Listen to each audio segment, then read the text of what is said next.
नमस्कार. Doctor mommy या चॅनलमध्ये तुम्हा सर्वांचं खूप खूप खूप स्वागत आहे.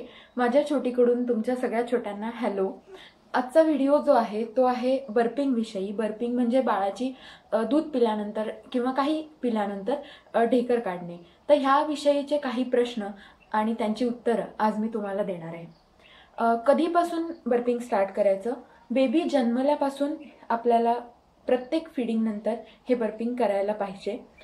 6 ते 8 महिन्यानंतर बेबी जेव्हा उलतं पालतं होतं किंवा थोडंफार उभं राहायला लागतं, बसायला लागतं आणि चालायला लागतं, तेव्हा बर्पिंगची जास्त आवश्यकता नसते. दुसरा प्रश्न, बर्पिंग का करायचं? जेव्हा बाळ दूध पित असतं किंवा काहीही खात असतं तेव्हा त्याच्यासोबत हवा त्याच्या पोटामध्ये जाते आणि या हवेमुळे पोटदुखी म्हणजे कोलिक होऊ शकतं किंवा गॅस होऊ शकतो किंवा ह्या हवेसोबत थोडं दूध बाहेर येऊ शकतं, त्याला रिगर्जिटेशन म्हणतात. किंवा खूपदा सगळंच जे खाल्लेलं किंवा पिलेलं दूध आहे ते बाहेर येऊ शकतं, वॉमिटिंग होऊ शकतं, उलटी होऊ शकते म्हणजेच, किंवा खूपदा उचक्या लागतात. तर हे सगळं टाळण्यासाठी आपण बर्पिंग करतो. त्याच्यानंतर प्रत्येक फीडनंतर हे बर्पिंग करायला हवं. त्याला 2 टेक्निक्स आहेत जे मी तुम्हाला सांगणार आहे.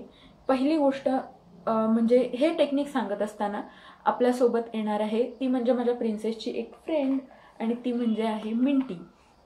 तर पहिलं टेक्निक आहे जे शक्यतो जी नवजात बालकं असतात किंवा अजून ज्यांनी मान धरलेली नसते ह्या बालकांसाठी, किंवा माझ्या मुलीच्या बाबतीत सांगायचं तर अगदी सुरुवातीचे पहिले 2-3 महिने मी या टेक्निकचा वापर केला. ह्यामध्ये बाळाला आपल्या खांद्यावरती ठेवायचं फीडिंग नंतर आणि त्याची पाठ हळूहळू थोपटायची.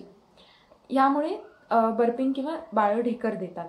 दुसरं टेक्निक आहे ते म्हणजे थोड्याशा मोठ्या बाळांमध्ये आपण हे फॉलो करू शकतो.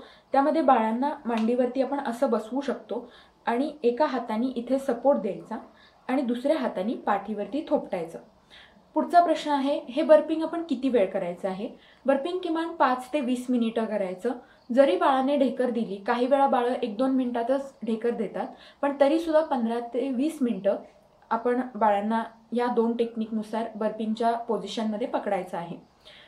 असं केलं तरच हे सगळे प्रॉब्लेम्स लवकरात लवकर जातात किंवा येत नाहीत, प्रिव्हेंट होऊ शकतात. आता हे सगळं झालं as a doctor. As a mother एक गोष्ट सांगणार आहे ती म्हणजे नेहमी बर्पिंग करत असताना एक कापड तुमच्याजवळ ठेवा. जर तुम्ही ह्या पोझिशनमध्ये बर्पिंग करत असाल तर एक कापड इथे ठेवायचं, कारण खूपदा बर्पिंग करत असताना जी गिळलेली हवा असते त्याच्यासोबत थोडंफार का होईना दूध बाहेर येतं किंवा जे काही गिळलेलं असतं खाल्लेलं असतं ते बाहेर येतं आणि त्याच्यामुळे सगळा ड्रेस घाण होऊ शकतो. असं माझ्या बाबतीत खूपदा घडलंय, त्यामुळे मी ही गोष्ट शिकली आहे आणि तुम्हाला मी सांगतेय. त्यामुळे नेहमी एक कपडा सोबत ठेवायचा आणि तो इथे ठेवायचा, किंवा जर तुम्ही अशा प्रकारे या पोझिशनमध्ये बर्पिंग करत असाल तर बाळाला इथे लावू शकता. आय होप तुम्हाला हा व्हिडिओ खूप आवडला असेल, उपयोगी असेल. तर लाईक करा, माझ्या चॅनलला सबस्क्राईब करा आणि तुमच्या ओळखीच्या मातांसोबत शेअर करा आणि कमेंट करा. थँक्यू.